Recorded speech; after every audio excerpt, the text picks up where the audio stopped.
good evening, welcome to the 44 Club. Thank you for all coming. Hope you've all got a drink, feeling a bit more relaxed. I'm Victoria Buchanan. I'm Joint ECD at Tribal DDB Worldwide. And tonight we're going to go on a bit of a journey around the back streets of Cannes. The three of us are talking tonight. Unfortunately, the Lionesses that were on the agenda are ill, so we've lost them. But myself and Anna Balarin, ECD from Mother, and George Barton, business lead from Karmarama, the three of us were out in Cannes, and we all had very different jobs to do when we were out there. I was judging cyber, Anna was judging film, and George was judging wine. So you're going to get three very different stories from us. Just as a point of interest, did anyone go this year? 1, 2, 6, 7 of you. Has anyone been before? Has anyone else been before? Couple. So it's hopefully we can just show you the dark side and give you some insights and give you some knowledge and hints and tips about what actually happens behind that big yellow lion and all the secrets, and help you do some work that will one day win you a lion. Let me start with cyber. So cyber was really interesting. I've always been a digital creative. I've never worked above the line. I've always been a digital queen. And cyber celebrated its 18th birthday, I think, this year. So it matured, and it really felt like it. It was a new step. It felt like a change had happened. But the weird thing about cyber, it feels like an old-fashioned phrase. It feels like an old-fashioned category now, because everything is cyber. And most of you here are digital natives. It's not like suddenly cyber turned up and got in the way. So when we first met the cyber jury, we actually had a bit of philosophy. We had a big philosophical discussion about cyber and what it was. And I'm going to show you through here what we did, how we judged, and also how we defined cyber and how we sort of planned for the future and for next year's Lions. So the important thing is you pack a bag, make sure you've got your sun cream and a hat. But if you're judging, I wouldn't bother with that, because you never are allowed out of your room. So I never saw the sun, and I never wore my hat, and I never put my sun cream on. But you arrive in Cannes, and it is beautiful. Cannes Lions pick you up at the airport, and you get taken everywhere. You get a little box that you open up, and you have your pass in, you have little guidebooks and everything, and it feels beautiful. And you go and meet your jury. This is the cyber jury, and if I think about the countries here, I go Brazil, Germany, Belgium, New York, Sweden, France, Australia, London, Japan, South Korea, Spain, Argentina, more USA, one more Japan, me London, New Zealand, and Canada. So it's a proper global team, and I've never sat with 20 ECDs from around the world and just chewed the fat, and it's just such a privilege. It's a real treat. The important thing, being a IPA Woman of Tomorrow, is that there were 5 women on my jury, and that's quite good. So the first day, we're picked up at our hotel and chaperoned everywhere, and it's a bit odd. Everyone's over 40, everyone's quite grown up, and this little chaperone takes you everywhere, and I'm like, oh, this is a bit pathetic, you know. Grown up, but you know, I think Cannes Lions have learnt that these 40-year-olds do need chaperoning, because the first day all 20 turned up, the second day 18 turned up, the next day 15 turned up, and I think on the last day there was 3 of us that walked to the Palais for judging, and the rest turned up a bit later. The first phase of our work was reviewing 2,800 pieces of cyber entries from around the world. Massive task. We did a week of judging before we got to Cannes, and then we did 10 days there. This was our room. 20 of us sitting like 4 foot apart, can't even chat. You've got your headphones on and you're just watching film after film after film. When you're making an award entry, you have got to get my attention in about 3 seconds, otherwise you're done. So if you ever enter any work next year, think about your award films. I've just gone through 2,800 films, and then I get to yours, and if I don't get it in 5 seconds, 10 seconds, you can very easily miss great work by bad award films. That was my little world. One little sad PC, not even Apple Macs. After a few days, we eventually started joining together and discussing stuff, and this is when it got really interesting, because there was work where I'd taken it for face value, I'd got it wrong, I judged it wrong, I got it upside down, it was completely the opposite of what I thought it was, and the forum and the discussion-based judging is amazing. It's sort of, you can have 20 people hating a piece of work, and then one person starts talking, and then this wave of love goes around the room. Then you can end up with 20 people loving a piece of work. And I've never realised, I've never felt such sort of strong movement within people's opinions. It's a very interesting journey. And when we started off, we were hunting for good work. And what happens when you've got that much work and that many people judging, eventually good work finds you. It's a strange process of sort of crawling through treacle, but then eventually finding these sort of magic gems that came up. This is what the experience turns to after a couple of days at the computer. You're in a film review room, so it's soundproof, there are no windows, it's freezing cold because the air conditioning's on high, so you have to take lots of jumpers, don't you, Anna? And they feed you macaroons and fizzy water. So you kind of are a bit buzzed and bubbly as well. There's no rosé in the judging room, no drinking, so there's no fun. What we did as a jury, the cyber conversation started to create lots of debate about what we were talking about. So we decided to create a filtering system to enable us to check what we were saying and doing about the work. And we ended up drawing this sort of ringed planning strategy tool. We had simple things like, is there a good idea here? Is it beautifully crafted? Is it great use of technology and the right technology? And has it got a timeless kind of game changer appeal to it? Is it something special? We had social purpose is a film category in cyber, and there were thousands of films entered for this award. So the film just has to run on YouTube or Facebook or any social media channel. But it was quite upsetting how the whole world was using charities, disasters, bullying, car crashes, so many horrendous stories to connect with their product, to have something to say to us. And eventually, it was very upsetting watching all the films because they're beautifully made and they get you, and we're all crying in the room. It's very hard, but to judge the work as a piece of cyber and to find the award-winning ideas out of thousands, we decided to separate the cause from the execution. And that sounds a bit harsh, but there are so many amazing refugee stories, there's so many cancer stories, and they all have a right to be there, and your heart goes, this has to win an award. But the actual execution of that idea and the digital idea that's on the table, we had to be quite tough in separating that. Of course, our beautiful diagram ended up with a beautiful tool for finding our awards eventually. After a week of getting through everything, we ended up with 320 shortlisted, and from there we had to find 80 pieces of work we were going to give awards to. So very simply, we had a bronze was a great idea that really shone out for us. A silver was a great idea that pushes the craft forward as well. Gold has to be a game changer idea. You have to feel this sort of passion about it. And the Grand Prix is an idea that's just going to be iconic. You can remember Grand Prix when you think about them. But it was interesting, Cannes Lions were like, they kept coming in and checking all our bits of paper, like we had lots of this on the wall, and they were going, not many people, no one's done this before. And they were going along, taking pictures and filming it all. So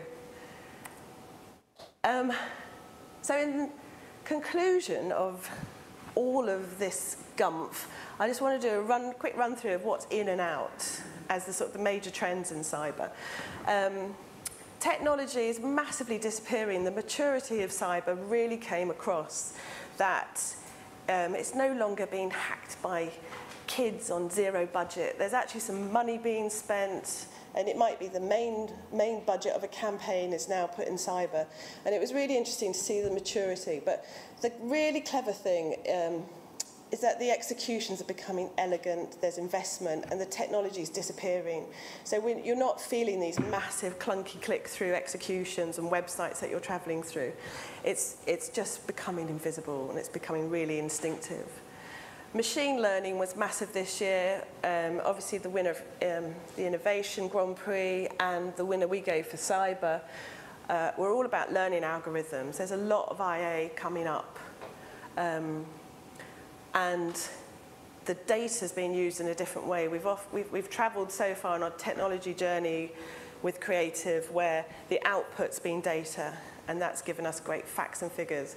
But a lot of work this year started with data, so it's using data as the creative idea. So data's being delivered to agencies, and they're taking that data and turning them into creative ideas. So it's a nice twist on the machine learning story there. We're entering the age of sensory. We're on. Everything is tracking us, tagging us. There were so many rubbish things like surfboards that you can send tweets to. So when you're surfing, you can read all your tweets. Loads of tagged up helmets, watches, pads, pants, hats, books, pens, anything you can tag up and connect to people was tagged and connected. But I think for the future, think haptics. There's a lot more of amazing touch stuff, technology coming through where you actually feel things on your phone and hear things. And we're definitely entering a time of audio. Audio's been ignored for years, and I think there's a huge wave of beautiful audio executions coming here. We're in this headphone world, and it needs to be taken advantage of. So think about audio. Experiential journeys, taking us to virtual heavens. This was the celebrity watched for at Cannes this year, the VR entry. Well, there were 10 VR entries in cyber, and 2 of them were okay. The rest really aren't there yet. VR's right at the start of its journey. If anyone's old enough to remember the brick telephones, we're kind of at that stage with VR. It's a brick telephone at the moment, and it's going to unpack and be amazing, but the craft isn't there.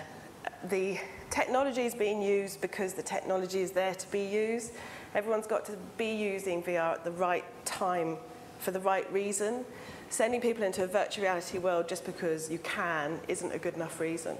The standout VR work for me was, there's a lovely piece called Salvador Dali's Dreams, and it's the museum in Florida, I think. They've taken a couple of his paintings and recreated them. So you put the headset on, and then you step into his painting and you can walk around.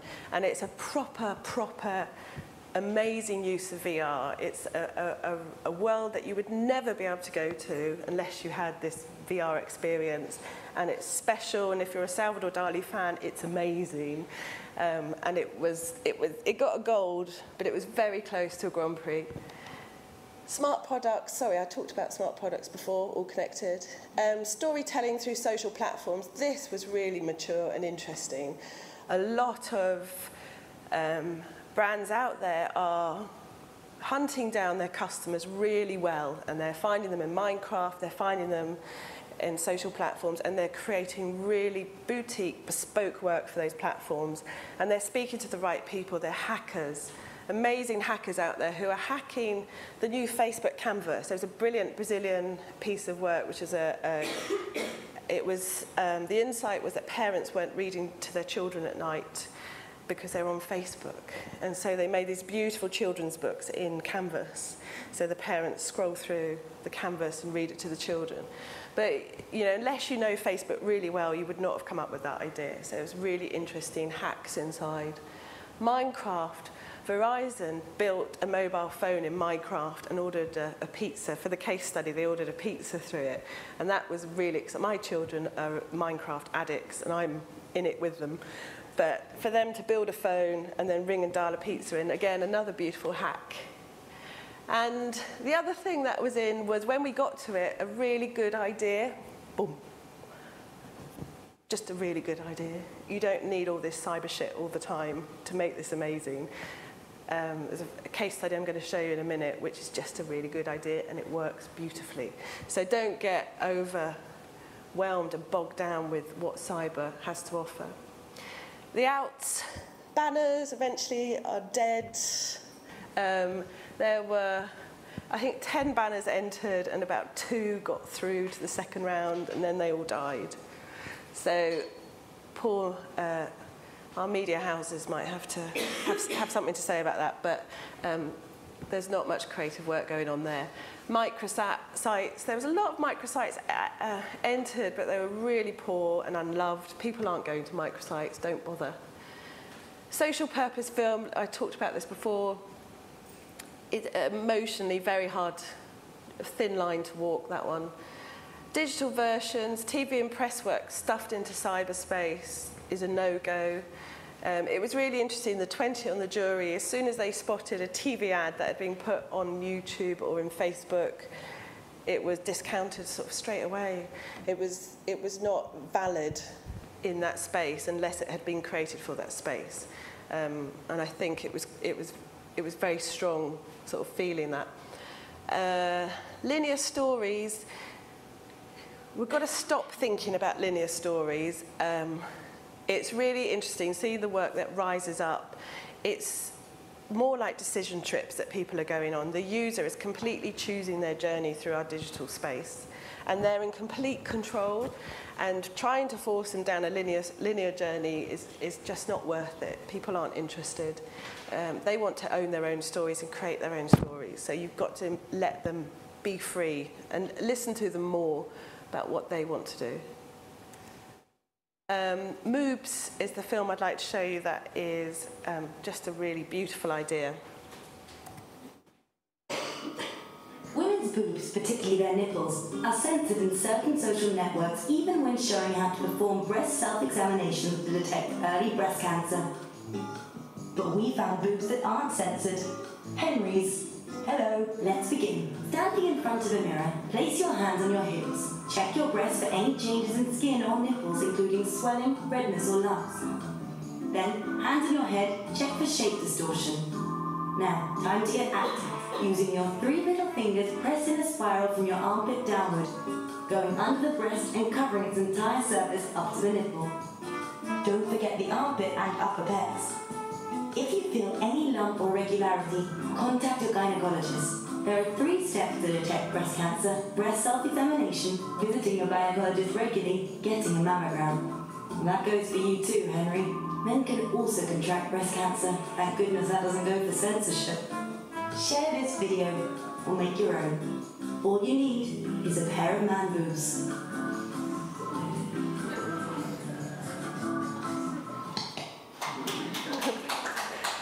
Now, you might find that a bit uncomfortable to watch, but it was very effective at Cannes this year. We were just saying before that I think it won an award in every category it was entered. There are a couple of breast cancer awareness ideas that were brilliant that have struggled with the censorship idea of covering nipples on Instagram and Facebook. Another one is the German campaign you might have seen, which were pictures of women showing one breast, and the line was, get it checked out before it's removed. And Facebook, every time a nipple appears, they take that picture down. So the campaign built up a lovely pace and speed where women were posting the pictures and trying to be faster than Facebook, pulling them down. So you had this lovely journey of pictures going around the internet, around the world, which is very good. Has anyone listened to The Message, the podcast that came out earlier this year? This was an audio piece that really stuck out for me. And if you want to freak yourself out and get an amazing postcard, there's only 8 of them. It only takes about 24 hours to listen to it really fast. this is a great example of a beautiful, crafted piece of audio work. What do you hear? Listen close with me. Is that a voice? Is it more than one voice? Are they speaking? Singing? GE invented breakthrough sonic healing technology. The challenge is how do you make something that's technical and complicated, relevant and interesting? The idea had to be as inventive as the company. Welcome to The Message, an original sci-fi podcast that was downloaded over 4 million times and became the #1 podcast in America. The Message was a weekly 8-episode science fiction story about a young podcaster, Nikki Tomlin. Hi, Nikki Tomlin here. Who gets to sit in with a team of cryptologists trying to decipher the meaning of alien sound waves received 70 years ago. And listening to it will kill you. But the podcast was just one piece. We immersed listeners into the world of The Message with an online paper trail that included a website for Cypher, a Wikipedia entry, a digital archive filled with age-old documents, and a blog for Nikki, where she answered the fans' most pressing podcast questions. We sprinkled puzzles and clues along the way, creating an alternate reality game that hooked 32,000 listeners and unlocked a bonus recording. Every time we crack a code, we learn something. Every time we learn something, we take on more responsibility. Let us not be scared of that. 440 million downloaded minutes later, The Message became the #1 podcast in America and the most listened to branded content podcast in history. It's a brilliant, I didn't realise it was General Electric. I'm not sure if that's a good or bad thing until I saw it as an award entry. But it's a beautiful, elegant piece of work. And it talks about General Electric's amazing new audio equipment they've designed for vibration healing. But the podcast, I nearly had a panic attack. I couldn't breathe. I kept waking up at night and having to listen to the next episode. It just got in my brain. And please, if there's something you do this week, it's listen to that on the way to work, because it's just amazing. The last one I'm going to talk about is the next Rembrandt, of course. This we gave a Grand Prix to. I'll let you watch the film first.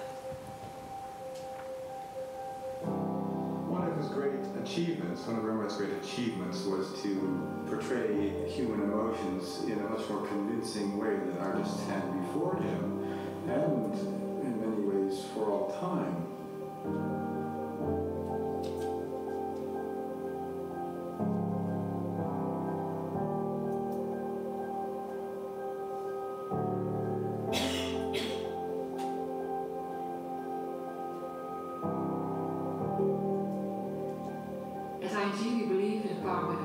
What it can mean to people. We want to bring this innovative spirit to our sponsorship of Dutch art and culture. We knew that for this challenge we needed to team up with experts from various fields to make this come to life. We're using a lot of data to improve business life, but we haven't been using data that much in a way that touches the human soul. You could say that we use technology and data like Rembrandt used his paints and his brushes to create something new. The first step was to study the works of Rembrandt in order to create an extensive database. We gathered the data from his collection of paintings from many different sources, including 3D scans and upscale images using a deep learning algorithm.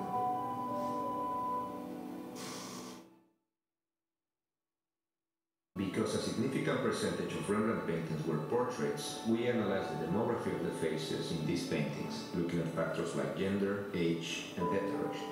The data led us to the conclusion that the subject should be a portrait of a Caucasian male with facial hair between 30 and 40 years old, in dark clothing with a collar, wearing a hat, and facing to the right. From there, we started to extract features only with faces that were related to that specific profile. We had to create a whole painting from just data, and we used statistical analysis and various algorithms to extract the features that make Rembrandt. We took parts of the face and we started to compare them. And then, based on this, we're able to create a typical Rembrandt eye or nose or mouth or ear.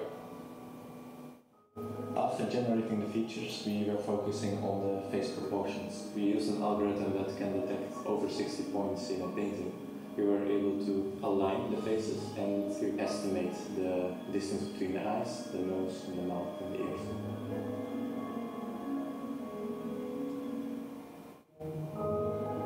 A painting is not a 2D picture, it's 3D. You can see the canvas, you can see the process, and that's what makes the painting come alive. A hive map is essential to make the painting a painting. We incorporated the hive map into the painting and printed on a 3D printer that uses a special paint-based UV ink. It printed many layers, one on top of the other, which resulted in the height and texture of the final painting.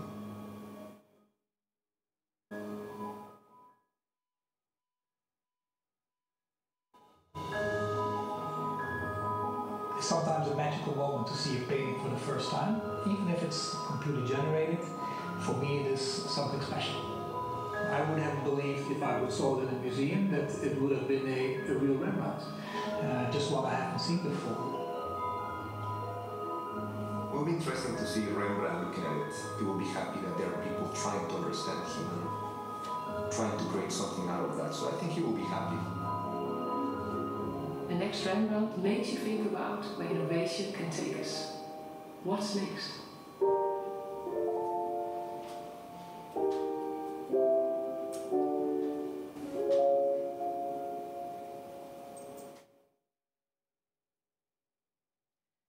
So that piece of work we chose to give a Grand Prix to because we felt it was saying something new to the digital space. It was using data in a way we hadn't seen used before, and it was pushing a lot of boundaries here. But it was also beautifully executed, and it was a very elegant piece of work. ING have got a long history in this kind of innovation craft, and it was very exciting because they brought the painting to visit us as well, which was after we had given it an award. The painting came, and it is just amazing to see it physically in front of you.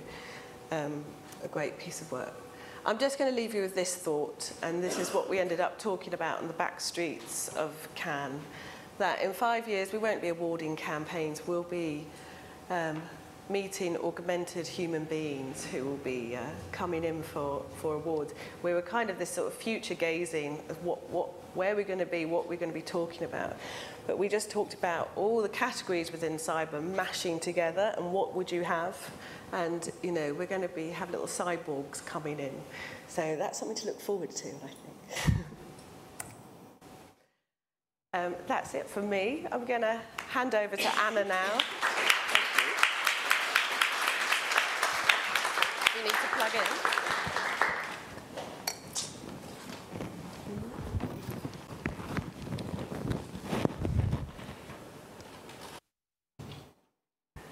I just click through? Oh, no.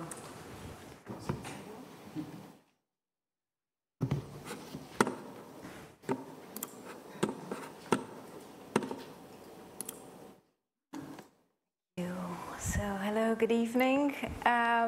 Just a little preamble before I go into my experience of judging film this year. I'm Brazilian, and in Brazil, advertising is a massive deal. It's super glamorous profession, and to the extent that you have agency heads on the cover of Hello magazine. So you can imagine within this context how important Cannes Lion is.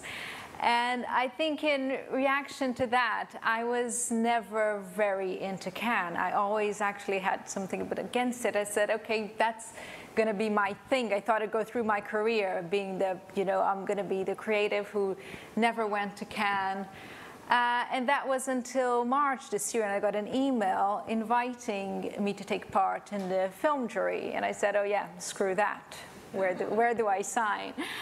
I actually had been to Cannes once last year, but I was pregnant and I couldn't drink and I had to be in bed by 9, so I'm told that didn't count.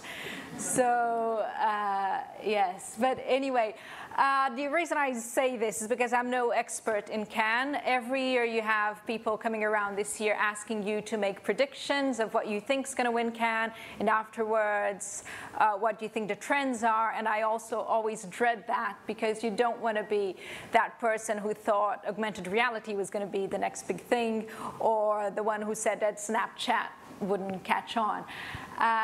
So this is purely based on my experience judging in the past 2 weeks ago. So first thing I learned, context matters. And I don't know if any of you ever had the chance to enter, to actually write up an award entry. And there's usually there a little box where it says what's the cultural context. And when you're scrambling around with getting everything ready in time and the material to be uploaded, you normally just ignore that box. Because you think, oh, the juries are never gonna read that. But the truth is, they do read. When you get to a tricky entry that you don't quite get, they do read. And this is an example.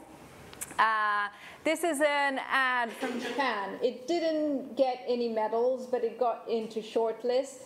And I doubt if we hadn't read the context, the cultural context surrounding this, it wouldn't even have gotten that far.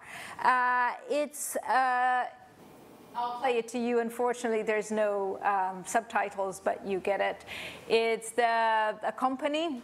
All the employees from this company go on TV, and there's a voiceover explaining that due to the financial context, there's going to have to be a 10 yen, which is approximately 7p increase in their ice cream price. And so they all take this bow.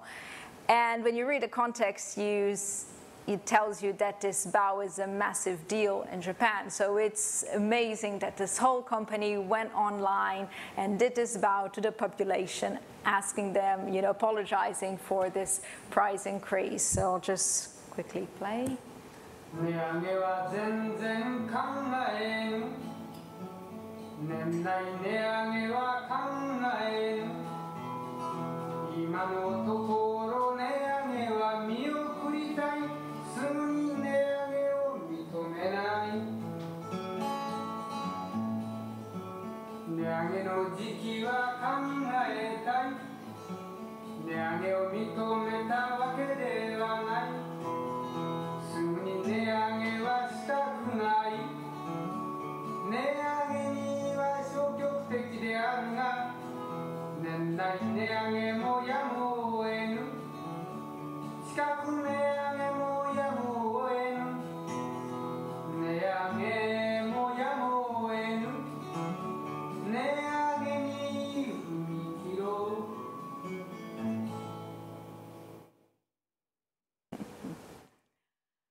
So that was cultural context, which I guess it's quite important, and this is industry context. Has everyone seen this film? So I don't think we need to play it. But obviously it got a lot of traction, and not just because it's a beautiful script and it's brilliant direction, but the reason is because it's the first tampon or sanitary pad ad to show blood, which is crazy that we're in 2016 and that's the first time we see real blood in an ad. So that gives it a whole different importance, and you kind of need to know that context as well to understand the power of this film. So remember, next time you get to enter an award yourself, or tell the person in the agency who does it for you, beware of the cultural context box. Don't forget it.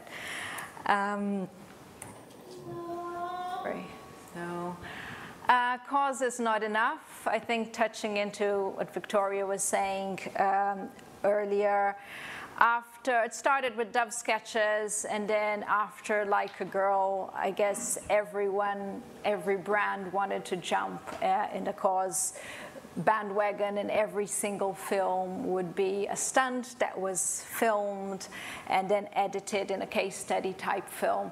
And to be honest, when I went into the pre-judging, I thought we saw a lot of that, actually dozens of those films, and I thought a lot of those would go through. And thankfully, I think all the jury was in the same headspace as I was. And it's like, no, that it's not enough. And you feel awful because, like you said, it's like you're killing a kitten, or you're, you know, saying that denying climate change, or saying no to a refugee. But you need to separate the cause from the work. And I think there are different ways. Brands are still attaching themselves to causes, and I think there's a space for that, and that is important because causes get the attention they deserve. But they're choosing different ways to do it that aren't just case study type films. It's been done, and there's space for it to be done in a much more elegant and subtle way. There's this film, I don't know if you know it, I don't think I'll play this one, I'll play the other one. But this is for, it's not a cause, it's more social commentary. But I kind of put that in the same category. It's for David Delfin, which is a Spanish fashion brand. And this was to launch their unisex collection. So they went to 3 countries where women can't wear trousers. It's forbidden by law. And they got 3 models to wear their clothes, and obviously they are so unisex that the women blend in and they look like men. So it's, if you look it up, it's David Delfin. So I thought that was it is a stunt, but then not in a case study type film. You know, well, we got these 3 people, sent them there, and then we filmed it, and this is what happened. They did that, but they just filmed it, and it's very, very powerful film. This one I'll show, oops, sorry, which is for, this is a cause, this is a brave move from a beer brand in Mexico where domestic violence is rampant. And it's a beer brand asking men to stop drinking their product. So it's just quite a brave thing to do. A man is not defined by his strength, his image, his courage, his anger, his toughness, or his sexual orientation. A man is defined by how he treats a woman.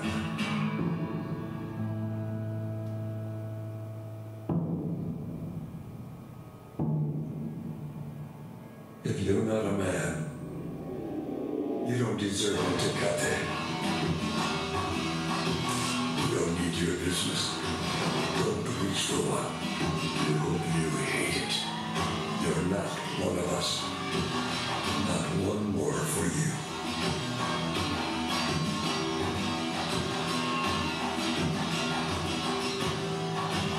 Tecate, standing against domestic violence.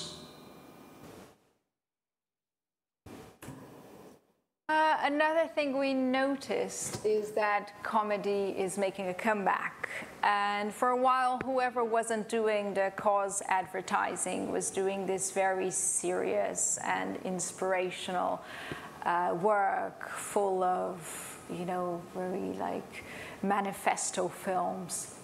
And Old Spice in America seemed to be the only brand really nailing comedy. And then last year, Geico got a Grand Prix with comedy, brilliant comedy ad as well. And now we notice not only in Cannes, but at D&AD as well this year, that comedy is quite strong again. and not only in America, thank God, here. And that's a trend, if you like. Comedy is making a comeback. This, I'll play a brilliant Old Spice, brilliantly written. They nailed this tone of voice about 5-6 years ago, and they just keep doing it. Not all of the work is as good as you want it to be, but I think this is up there with the best. There was a kind of a jury room discussion between two ads for the same campaign. One was Whale, and this is Rocket Car. Which one was the best? I think most went to Whale. I prefer Rocket Car. Limits. Do they even exist? Or is it just a made-up way to destroy our dreams? Thanks to new odor blocker, the most powerful Old Spice antiperspirant in the world, I was free of Sweat's tyrannical rule over my body, and I could push myself even further. Should I stop? Should I have listened to all the critics? Should I have taken even a basic ground-level engineering course of some type? Yes, I should have. But the most valuable lesson I have ever learned is that if you fill your brain with knowledge, then there won't be any room for dreams. And my dream is to take the wheel and join.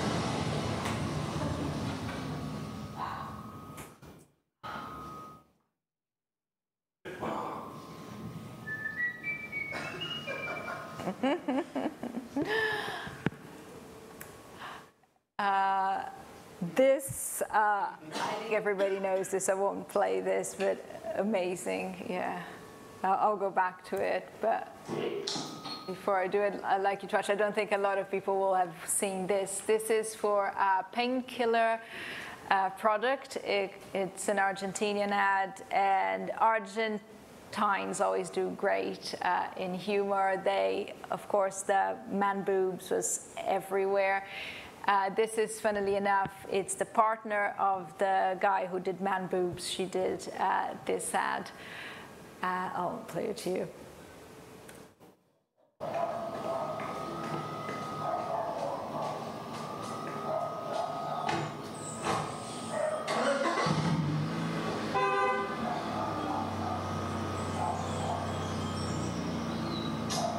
Tell me why you cry. You cry.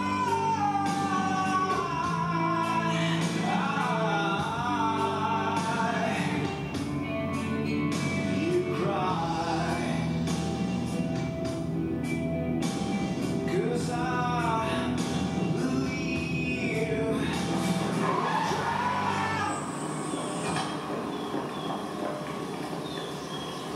Tell me why you cry. You cry.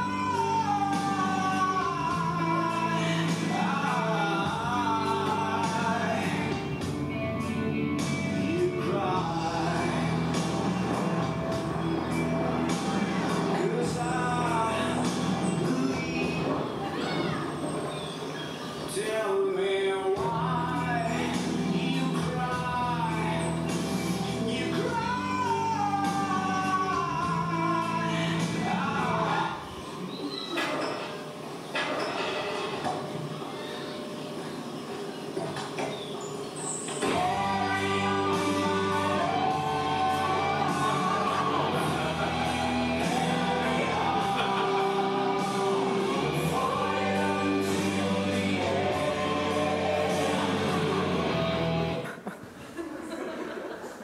It's a really, simple, clever idea that was beautifully executed. And just going back to, the Curry's campaign. And again, this is so beautifully written, which brings me, sorry, I got my order inverted, to another craft, but not as we know it. I heard a lot of people saying this year in Cannes, on stage, on press conferences, that in the search for the new and novel, we have forgotten about craft, and that we need to go back and rescue craft. And I don't think I necessarily agree with that. I think we need to find, craft is different. We don't live in an era of huge budgets. We don't have time to pore over every single little detail of a piece. So I think craft just needs to be redefined. And of course, craft is amazing and we need to keep doing things as best as we can. But for instance, look at what was awarded Grand Prix this year in film, and it's Harvey Nichols' Shoplifters. And that, in my opinion, is one of the best crafted pieces of the year. But it was done using found footage. There are probably no script. I doubt the budget was great, and it ended in a really powerful and piece of storytelling. So I think we just need to redefine what craft is, because I doubt anyone would say that this film isn't crafted. And I know you've all watched it again. Can we watched it once? Can we watch it again? Because I just think this is amazing.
And just a little anecdote from the jury room.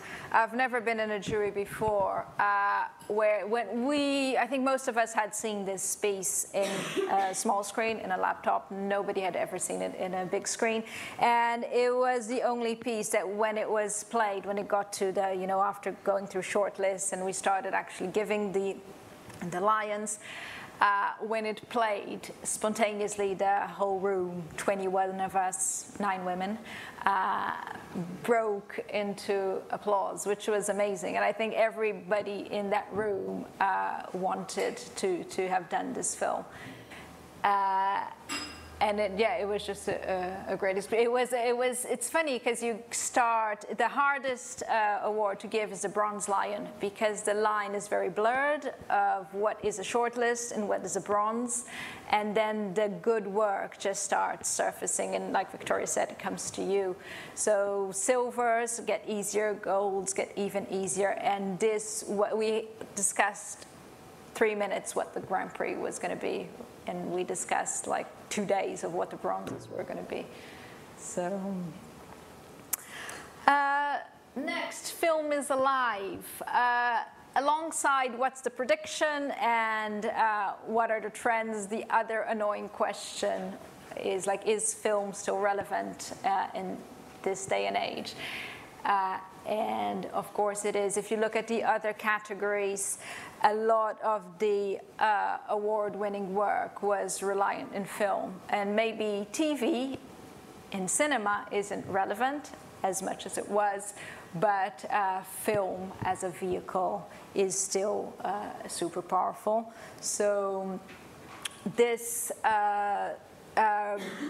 Make Love Not Scars, I think is called, and it was makeup tutorials by this Indian woman who was unfortunately suffered acid attack, and this was to raise awareness of the fact that acid is still sold over the counter in India, and the objective was for people to sign a petition for the government to stop that, which they made it happen.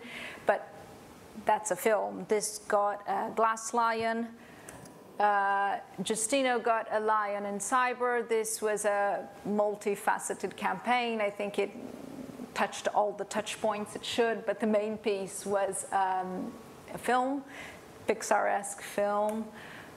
And then this was Netflix for House of Cards, where they did a fake political campaign, put it on TV against all the other real candidates for Frank Underwood, and this got a Grand Prix in integrated, I'm not sure. That's it. I had a slide which I took it out because I didn't want to be negative, but I'm glad Victoria touched on it, which was VR is not an idea, but you've already spoken about it, so. And one thing to remember is that it's just an award. It's easy to get caught up, especially when you're judging in this make-believe world of awards where you're just, judging great work from other people. And it's just a mental note every time I judge that unless you're Brazilian and then awards are your life, it shouldn't be an objective. And in this industry where you're just as good as your last work, that lion you got today in 3 years' time may not be as shiny as it is now. So yeah, it's just something to keep in mind. I think that's it. Thank you.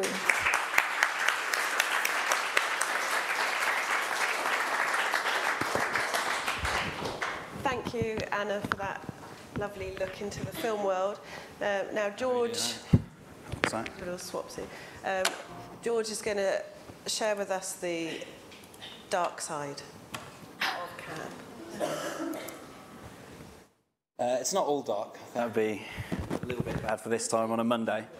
But basically, I got to go outside a little more than these two because I was on a bit of a free ticket from work, but fact-finding mission, see what's going on over there. So first time viewing, and I'll kind of go through first impressions of kind of stuff that you get, which is kind of a little weird, and you're like, so for start off, Lanyards. For a kind of creative industry awards thing, I just thought it was a bit weird. Everyone's walking around with lanyards, and it is quite like a business expo, which is a little bit weird, but as soon as you kind of accept that, it kind of is what it is. Until then you delve into your free tote bag, which is a very high quality one. But the array of things that you got in there was kind of, you'd see people pick them up and kind of chuck everything out of it most of the time. They'd either pick up the big book or something, or just try and find one thing that was useful.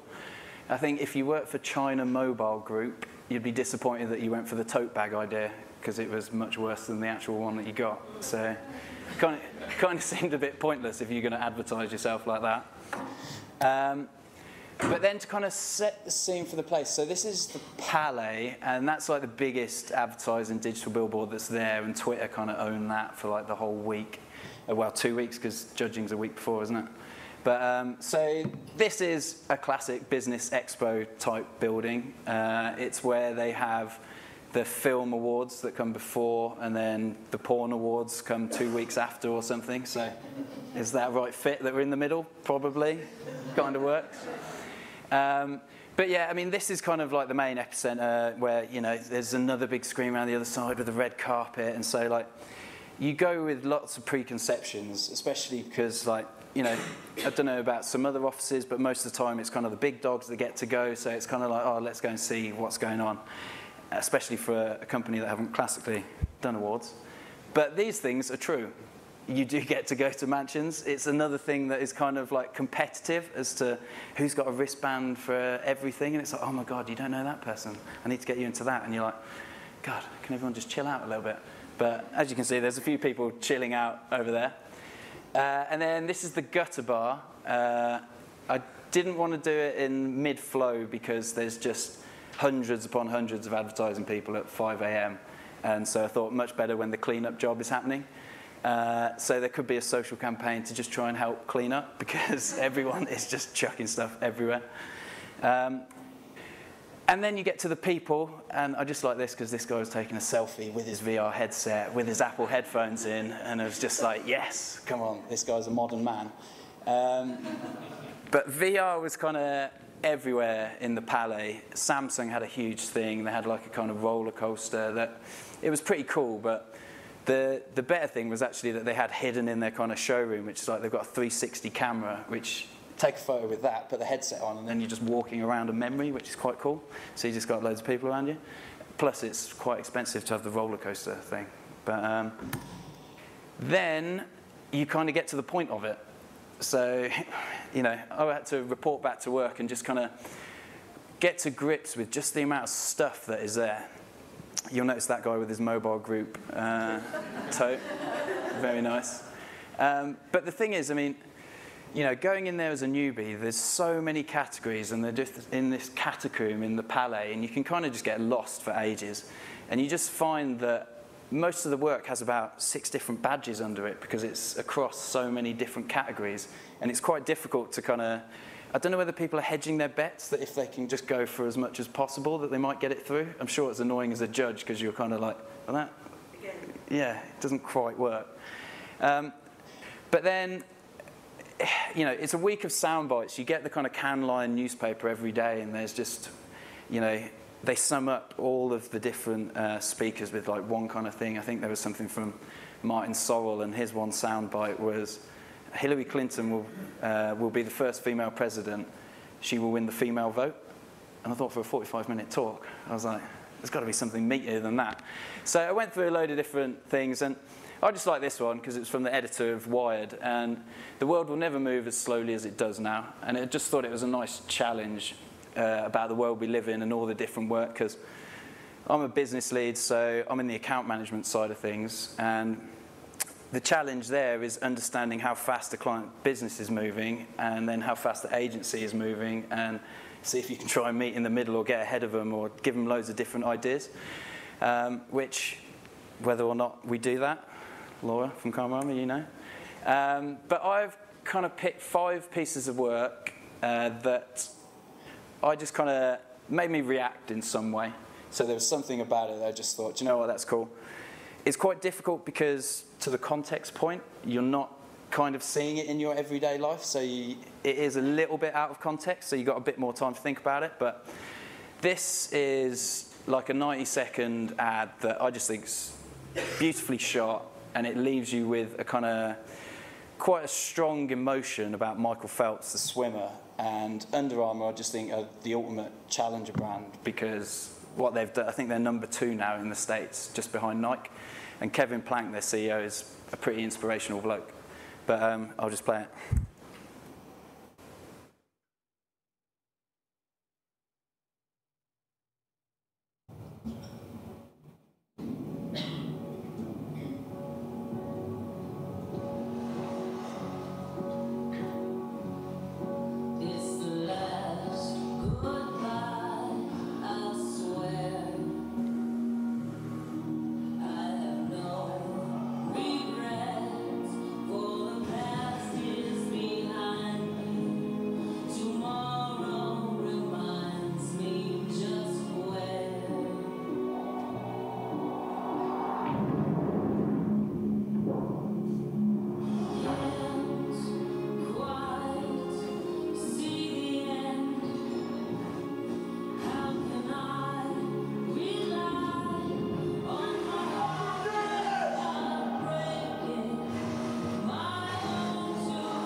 That was a pretty powerful film.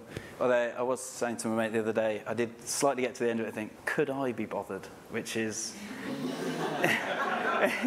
You know, you have to ask yourself that, but at least if you feel some emotion that you can get out there. So the next one, I couldn't download the actual film because this won in integrated. I think it won a silver, but this is kind of a few of the content films from an Australian agency for a boxer brand that, again, to comedy, I think it's really funny. I think it's right on their target audience, and it's kind of quite brave of the client to focus their whole campaign around a pair of bollocks. So you'll see.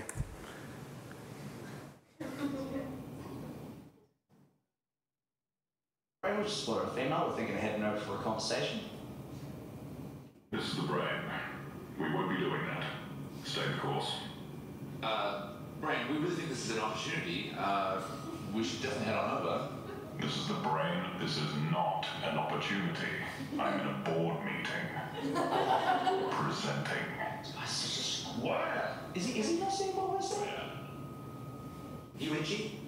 No. Oh, come on, really? Get an itch, man. Stay away from me, man. This is the brain. Brace for impact. In 3, 2, 1.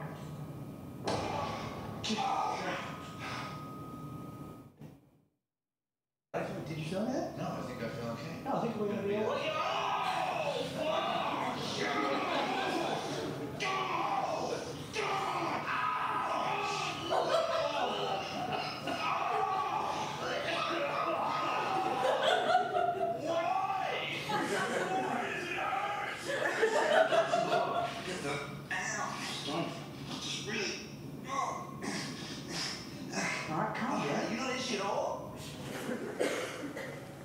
Where am I? What?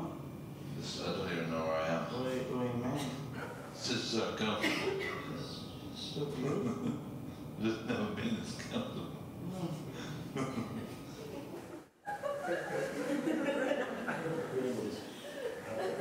So pretty simple, but it is what it is. I just thought that was a great use of comedy.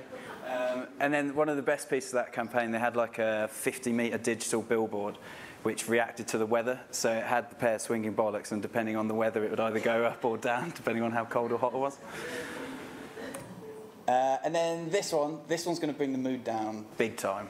The first 30 seconds are a little traumatic, but you know, as we were saying, there's kind of, you know, there's a lot of charities, there's a lot of social causes and social purpose, and it is difficult to kind of figure it out because you are so emotive about it. And I like this because it's maybe not as prominent in UK society because we just kind of put a law in that you can't drive and text and all these things, but in a lot of other cultures where it kind of is quite standard, this kind of takes quite a big issue and gets into the human psyche with just like a kind of little creative idea that I think is just really powerful.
So it's pretty full on, but I just thought that was genius little idea that they put into it. This one, another use of comedy. Does make me realise I've probably put a few blokey things in this, but this is for a beer brand in Argentina. And I guess for the context, it's kind of, because it's focused on flipping it of this aspirational, sexy man that every man wants to be, that it's kind of just, you know what, making it fairer for all the blokes out there. So I'll just play this. Es difícil para los hombres comunes, porque existimos nosotros, los hombres atractivos. Hombres que con una sola sonrisa robamos la mirada de todas las mujeres. y unimos las esperanzas del resto de los mortales. Por eso Andes tuvo una idea increíble. Sacarnos a nosotros de la noche. Y regalarle al resto de los hombres la noche más justa. Para los hombres. Para lograrlo nos convocaron a los hombres más facheros de Mendoza en falso casting. Nos citaron un sábado a las 10 de la noche para protagonizar el más espectacular comercial de cerveza. Para protagonizar el... O sea que mientras nosotros estamos acá... sin saber lo que está pasando, porque a cada uno le tocó un pedacito suelto de texto. Porque a cada uno le tocó pedacitos sueltos de texto. Que después un editor le va a dar sentido. El resto de los hombres normales está disfrutando de una noche libre de nosotros. Libre de nosotros. Libre de nosotros.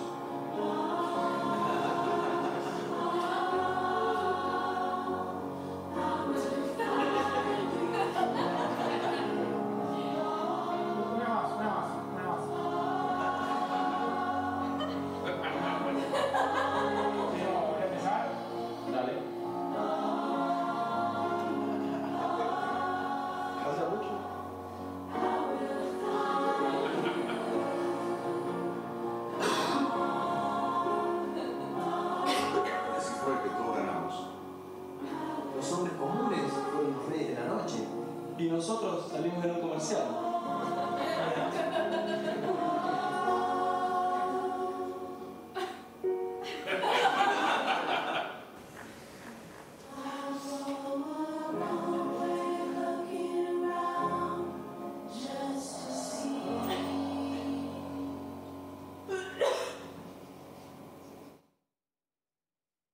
Let's put that hint of the product shot in at the end there with the beautiful woman taking it away, but I guess can't push the client that far. And then this one, so this was probably one of the big winners, which I'm sure quite a few people have seen. I was deciding between either doing this or the REI outdoor brand in the States that did Opt Outside, which was just kind of a genius idea of a time and a place, and it was just kind of perfect.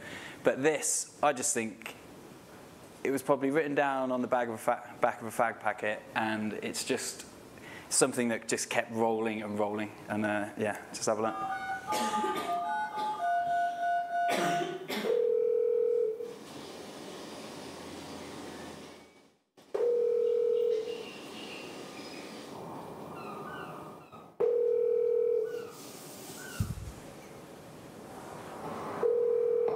You will soon be connected to a random suite somewhere in Sweden. This is Sweden. One thing I wanted to ask you was about the darkness. Well, it involves heavy drinking.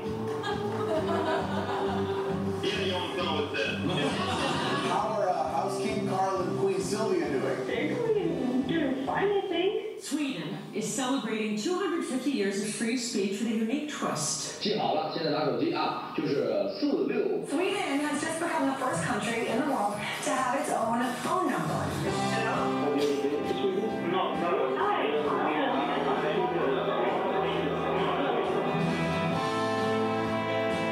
What's the weirdest question you've been asked so far? If we have polar bears.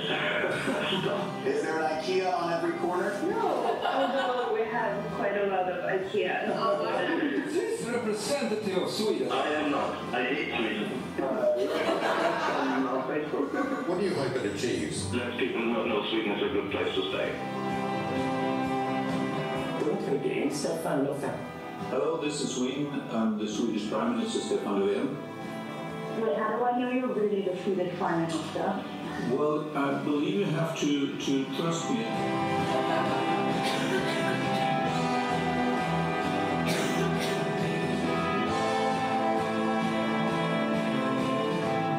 It's very easy. I have a parachute. What? A body bullet. An umbrella. So again, I think that one's great because I think everyone's seen ridiculously terrible tourism board adverts across the years. I think my worst one I saw was on a billboard once for Tunisia, which had something like, Tunisia, why not try it? And it was just like, literally no reason whatsoever other than a classic shot. So that idea I just think is genius. And again, from kind of like my perspective, just trying to sell that into a client and get them to understand how the hell you even make it. It's like, what are you actually even making? Do you know what I mean? Trying to figure that out. I just think very powerful bit of work. So what did I come away with? What did I learn on my summer holidays? Excitement, determination, and then you kind of get a bit angry, whether that's because someone's bumped into you in the gutter bar or you're like, I just want to do loads of better work, go back home and tell loads of people. You kind of, once you get through the preconceptions, there's kind of anything you want to find there, like from the people you chat to just around the convention to anyone you chat to at 4 a.m. in the morning. It depends. And then, you know, as I said with the categories, it's increasingly where our world meets. It's all blurred lines. I mean, I'm running around like a headless chicken in the office trying to figure out what this new idea is and how to make it and who do I need and who can I call up. And I think that's almost one of the biggest challenges. And then to do that at speed. Because some of those ideas, you know, I think Mcgarrybowen, the one that won a hell of a lot, that actually took 2 years to come to fruition, and that was from someone in media planning that came up with that idea. So, you know, speed and whether someone else has done it. Essential form for a perspective, I thought that was quite good because I can kind of you get lost in your own kind of agency and you try and look for other perceptions and other views on different work. And I think just having all of that work in one place, I mean, even, you know, the website's pretty damn cool, but it doesn't give you the additional information behind it. But it just kind of, I don't know, it got me energized to go back and talk to my team and tell them that there's different ways we can kind of start looking at briefs. And then just committing to ideas. You know, again, from my experience, I just kind of feel it's like there's so many times where someone's telling you about the timing plan is wrong and the A/B deadline's coming, or that this media has to go to this because that's what everyone's signed off, and you just kind of like, yeah, but actually if the idea is going to be better going in a different way, then especially from my perspective, I've got to kind of fight for that and try and figure out which way it's going to go. So yeah, it just kind of opened up my mind a little bit, to be honest, and it was a good 5 days. Thank you.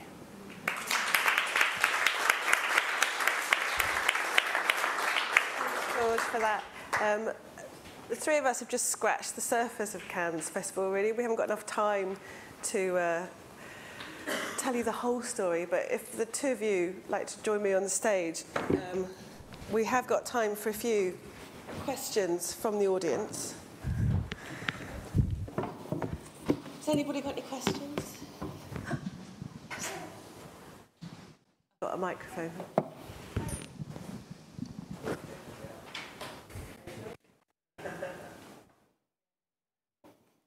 Hello. Oh, hi. My name's Laura from Karmarama. So I just want to say thank you very much for the 3 speakers. Thank you, George.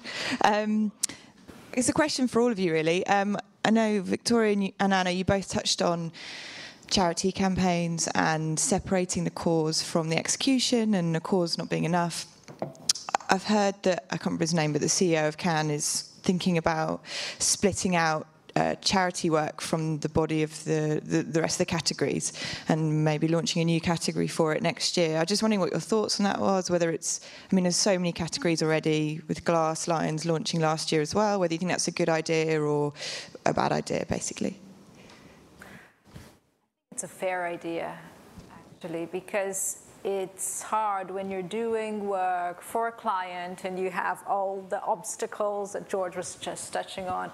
And not that it's easy to come up with work for charity, but you don't have, you know, the same boxes to tick.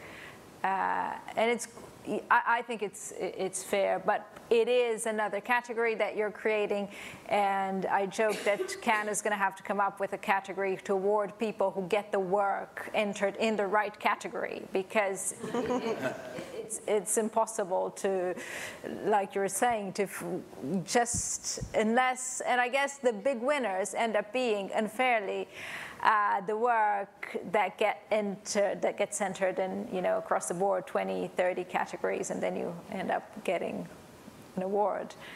But yes, I think it would be a fair thing to do. Yeah, I agree with Anna. I think it needs to be in its own category. I think there is a charity category, isn't there, that's judged on Titanium Day. But is it a Lion for Good or something like that? Maybe. I think charity sort of leaked into all the categories now. But yeah, it's a tough one. I heard that one head judge basically said to all his judges, basically, don't allow charities through. But he only did that to put him in the mindset that it had to be really good to kind of get through, which I thought was quite a nice idea. Yeah. But I think you have to remember that Cannes is a money machine. Yeah. And all these categories are money making. So you have to be careful. Any other questions? I kind of wanted to ask George and Anna about the fringe events, because we talk about the main Palais and all the awards and all the award shows, but Cannes is really changing and evolving, and it now takes over the whole of the front of the beach, La Croisette, the whole bit is taken over. Whether you could just sort of describe what happens there and who's there. Well, I mean, basically it's Facebook and Google.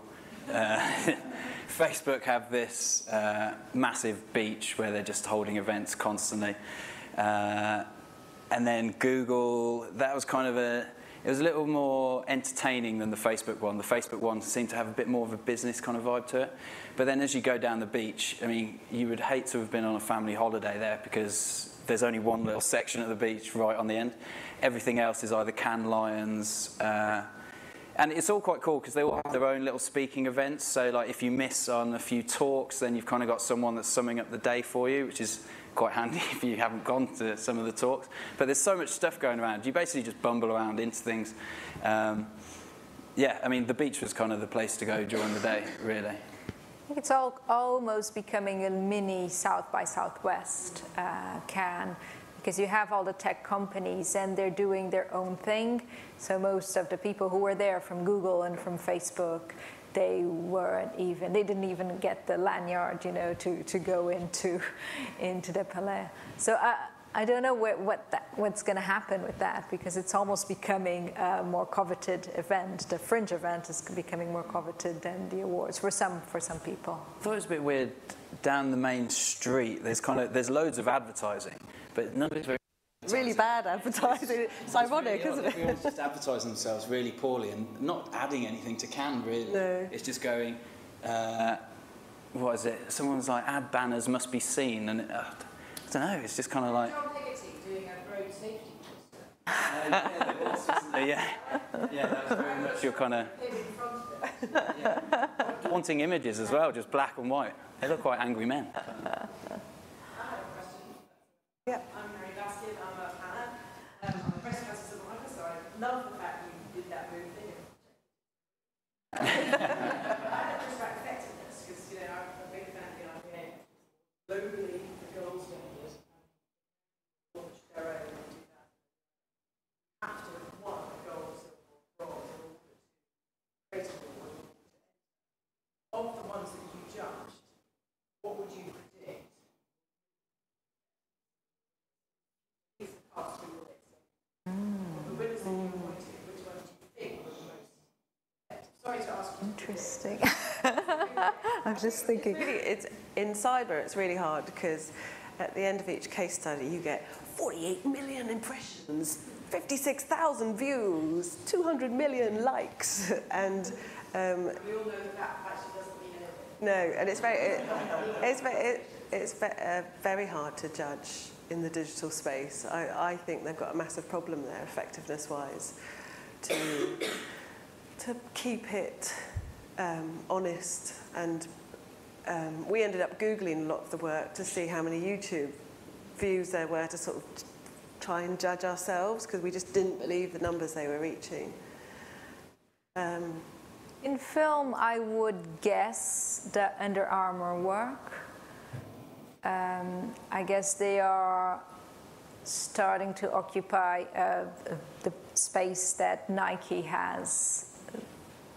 It was just Nike for, 10, 20 years, and no other sports brand was ever able to rival them.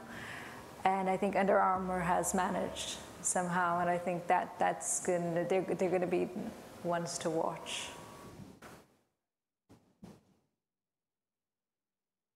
Any more? Well, I mean, from the things I saw from in terms of effectiveness, there were a few. There was quite a cool one that I was going to put up, which was banners. It was The Economist, and it was The Economist, which I thought was quite cool because it was clever. Like their tube panels, I just think are genius of offering up both sides, and you just understand what The Economist is. But then this was kind of like they took their own data. Found out about these kind of lapsed 25 to 40-year-old guys that weren't reading The Economist anymore, and then applied that to relevant news stories where they could update the copy relevant to the actual article that you were viewing, but they did it in a kind of interesting way. That was probably the most effective. I can't remember the numbers off the top of my head because they put a hell of a lot in. But in terms of, they were using lifetime customer value, how many new subscribers they had. So something like that, especially for print, when it's kind of, trying to go from hard copy to online and how people are going to use it. I thought that was quite a cool one, so that's worth checking out. Any more? Hello, my name's Zara from Mcgarrybowen. Thank you very much. This is a bit of a tricky question, but I'd love to know if out of everything you saw, there was one thing you could have made, what would you most like to have made? I imagine you saw a million things, so what was your favourite? Tricky. I like I said, I'm a big fan of Shoplifters, so film-wise, I would have loved to have made that. It's an easy one. That's really difficult. There's something deep down about the DALI VR trip, because I've done a bit of VR and I've scratched around VR for years, and deep down I wanted something to come up that was good to push this new genre forward, and the DALI one properly took my breath away. You can download it if you've got Google Cardboard. You can download it and look at it. It does sort of, it's such a breathtaking, beautiful thing.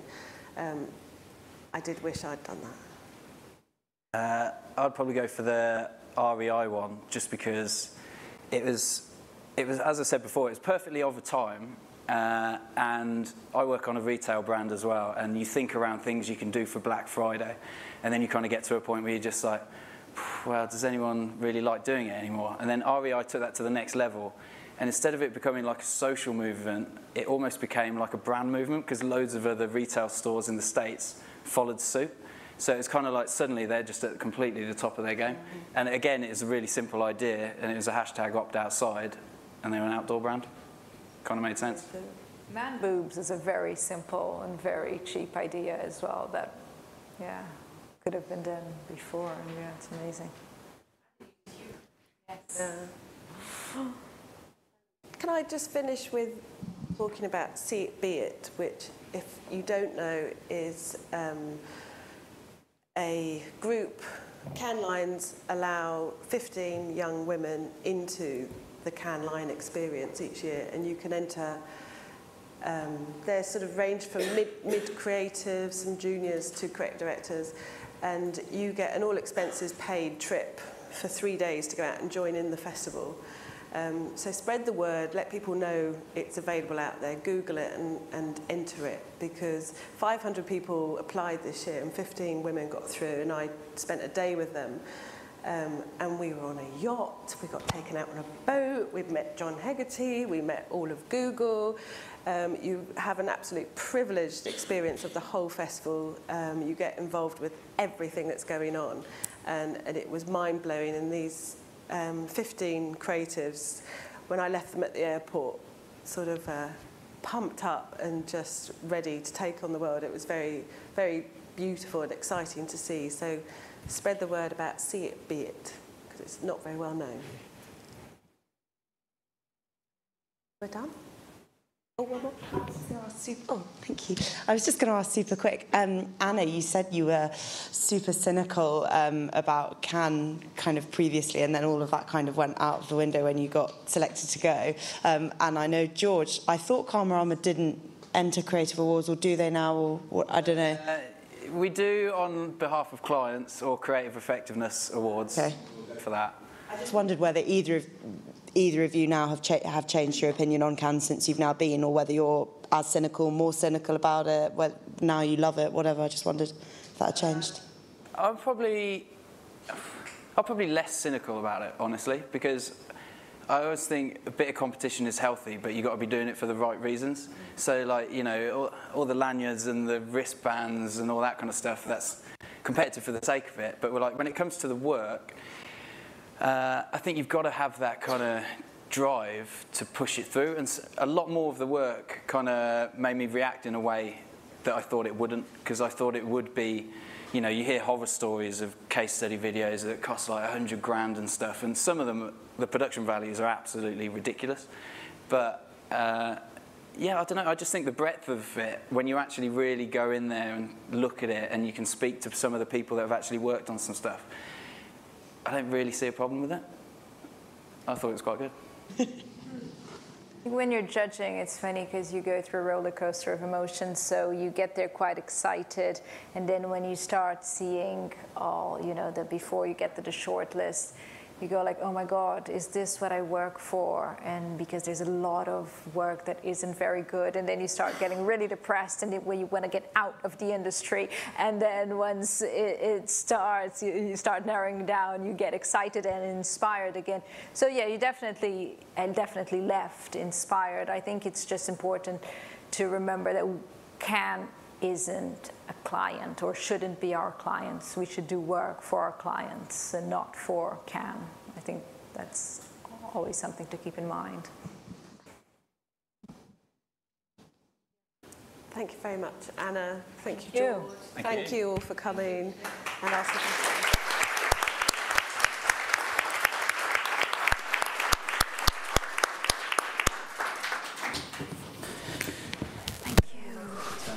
Thank you.